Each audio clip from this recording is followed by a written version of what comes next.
SASDOவின் பிரதான செய்திகள். தலைப்புச் செய்திகள்.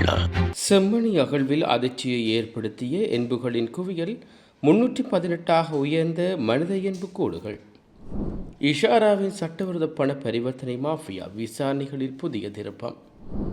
நாடாளுமன்றத்தில் பேசுபொருளாகிய கிளிநொச்சி சொல்லிசை பாடகர் கைது விவகாரம். உக்ரைனில் ரஷ்யா சரமாரி தாக்குதல் 3 பேர் படுகொலை. தொடர்பன விரிவான செய்திகள். யாழ்ப்பாண செம்மணி மனித புதைகுழி விவகாரம் தொடர்பாக 3ஆம் கட்ட அகழ்வு பணியின் போது நேற்று ஒரே நாளில் மேலும் 16 எலும்புக்கூடுகள் புதிதாக அடையாளம் காணப்பட்டுள்ளது. இதன் மூலம் செம்மணி மனித புதைகளிலிருந்து இதுவரை அடையாளம் காணப்பட்ட மனித எலும்புக்கூடுகளின் மொத்த எண்ணிக்கை 312 உயர்வடைந்துள்ளது. நீதிமன்ற உத்தரவின் பேரில் விசேட நிபுணர்கள் முன்னிலையில் நேற்று அகழ்வு பணிகள் தீவிரமாக முன்னெடுக்கப்பட்டன. நேற்றைய அகழ்வாராய்ச்சியின் போது புதிதாக 16 மனித எலும்புக்கூடுகள் அடையாளம் காணப்பட்டதுடன் ஏற்கனவே அடையாளப்படுத்தப்பட்டிருந்த எலும்புக்கூடுகளின் 4 தொகுதிகள் முழுமையாக அகழ்ந்தெடுக்கப்பட்டுள்ளது. இதற்கமைய செம்மணி மனித புதைகுழியின் தடவியல் அகழ்வாராய்ச்சி தளம் 1 மற்றும் 2 ஆகிய 2 பிரிவுகளிலிருந்து மொத்தம் இதுவரை 318 மனித எலும்புக்கூட்டு தொகுதிகள் அடையாளம் காணப்பட்டதுடன் அவற்றில் 302 எலும்புக்கூடு தொகுதிகள் இதுவரை முழுமையாக மீட்கப்பட்டு பாதுகாப்பாக வைக்கப்பட்டுள்ளது. நேற்றைய அகழ்வின் போது மனித உடல்கள் மிக கொடூரமான முறையில் புதைக்கப்பட்டுள்ளதை உறுதிப்படுத்தும் வகையிலான பல தடயங்களும் சிக்கியுள்ளன. குறிப்பாக எலும்புக்கூட்டு தொகுதிகள் ஒன்றோடு ஒன்று தொகையுற்றிருந்த நிலையில் 2 வெவ்வேறு இடங்களில் அடையாளம் காணப்பட்டுள்ளமையை காணலாம். அவற்றில் ஒரு பகுதியில் 6 எலும்புக்கூட்டு தொகுதிகளும் பொழுதொரு இடத்தில் 4 எலும்புக்கூட்டு தொகுதிகளும் ஒன்றோடு ஒன்று நெருக்கமாக தொடுகையுற்றவாறு கண்டறியப்பட்டுள்ளது. இதில் விசேடமாக அடையாளம் காணப்பட்ட எலும்புக்கூட்டு தொகுதிகளில் ஒன்று அதன் கால்கள் 2 பிற்பக்கமாக மடிக்கப்பட்ட நிலையிலேயே புதைக்கப்பட்டுள்ளமை தடவியல் நிபுணர்களால் உறுதி செய்யப்பட்டுள்ளது. இது தவிர மனித எலும்புக்கூட்டு எச்சங்கள் அடங்கிய விசேட குவியல் ஒன்றும் நேற்றைய அகழ்வின் போது அகழ்ந்தெடுக்கப்பட்டுள்ளது. அந்த இடத்தில் உள்ள மண்ணை சீர் செய்து எச்சங்களை சேதமடையாமல் சுத்தப்படுத்தும் பணிகள் அகழ்வாராய்ச்சி பணியாளர்களால் தீவிரமாக ஈடுபடுத்தப்படுகின்றமை குறிப்பிடத்தக்கது. கொழும்பு குற்றத்தடுப்பு பிரிவில் நடத்திய விசாரணைகள் அடிப்படையில் இசாரா செவந்தி மேற்கொண்ட சட்டவிரோத பண பரிவர்த்தனை குறித்த தகவல்கள் வெளியாகியுள்ளது. இந்த குழுவில் அண்மையில் கைது செய்யப்பட்ட கம்பகா ஓஸ்மனும் சம்பந்தப்பட்டிருப்பது விசாரணையில் வெளிப்படுத்தப்பட்டுள்ளது. கனேமுல சஞ்சீவை கொழும்பு புதுக்கடை நீதிமன்றத்தில் வைத்து படுகொலை செய்த சம்பவத்தின் பிரதான சந்தேக நபர்களில் ஒருவரான இஷாரா செவந்தி தற்போது கொழும்பு குற்றத்தடுப்பு பிரிவில் தடுப்பு காவலில் வைக்கப்பட்டுள்ளார். கம்பகா ஓஸ்மன் என்பவருடன் தற்போது தடுப்பு காவலில் உள்ளதோடு அவர்களிடம் தொடர்பு விசாரணைகளும் முன்னெடுக்கப்பட்டு வருகிறது. அதன்படி போதைப் பொருள் கடத்தல் மூலம் கெஹல் பத்ரபாத்மே பெற்ற பல கோடி ரூபாய் சட்டவிரோதமான பணத்தை கம்பகா ஓஸ்மன் என்பவருடன் ஊடாக சட்டவிரோதமாக பணமாக மாற்றியுள்ளதாகவும் விசாரணைகளில் கண்டறியப்பட்டுள்ளது.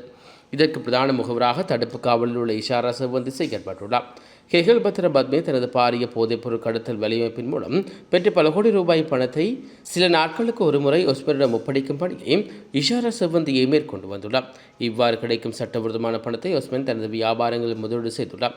அதன் மூலம் அவற்றை சட்டபூர்வ பணமாக மாற்றியுள்ளமையும் கண்டறியப்பட்டுள்ளது. இந்த செயற்பாடுகளுக்கு இஷாரா செவந்தியுடன் தொடர்பிலிருந்த மேலும் சிலரை தேடி காவல்துறையினர் தற்போது விசாரணைகளை ஆரம்பித்துள்ளார்கள்.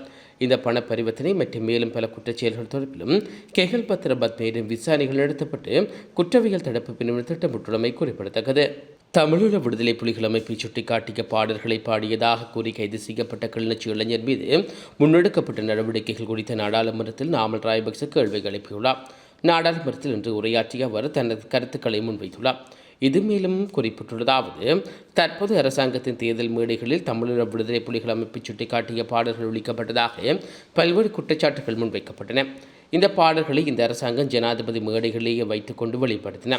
இதன்போது பயங்கரவாத தடைச்சட்டம் இங்கே சென்றது. கிளிநொச்சியில் இளைஞர் ஒருவர் மேடையில் பாடல் பாடியதற்காக தமிழீழ விடுதலை புலிகள் அமைப்பை மீள் கட்டமைக்கும் முயற்சி என்று குற்றம் சுமத்தப்பட்டு கைது செய்யப்பட்டுள்ளார். அவருக்கு எதிராக பயங்கரவாத தடைச்சட்டம் செயற்படுத்தப்பட்டுள்ளது. இது ஒரு அரசியல் சதி என்பது தெளிவாகியுள்ளது. இவை பொதுமக்களை ஏமாற்றும் செயற்பாடு. மக்களால் தெரிவு செய்யப்பட்ட அரசாங்கம் இவ்வாறு செய்வது ஏற்றுக்கொள்ள முடியாது என்று தெரிவித்துள்ளார். உக்ரைனின் வடகிழக்கு கார்கிவ் பிராந்தியத்தில் உள்ள சுக்யோவ் நகரின் மீது ரஷ்யா நடத்திய தாக்குதலில் 3 பேர் கொல்லப்பட்டுள்ளதாக அந்த பிராந்திய ஆளுநர் தெரிவித்துள்ளார்.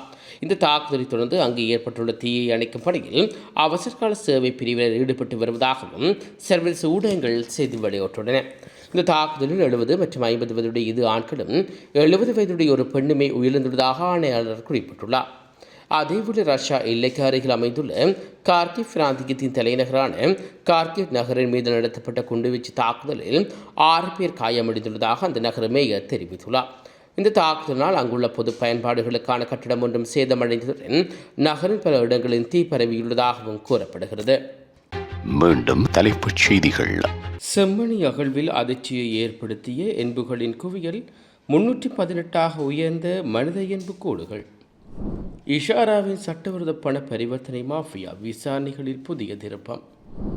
நாடாளுமன்றத்தில் பேசுபொருளாகிய கிளிநொச்சி சொல்லிசை பாடகர் கைது விவகாரம். உக்ரைனில் ரஷ்யா சரமாரி தாக்குதல் 3 பேர் படுகொலை.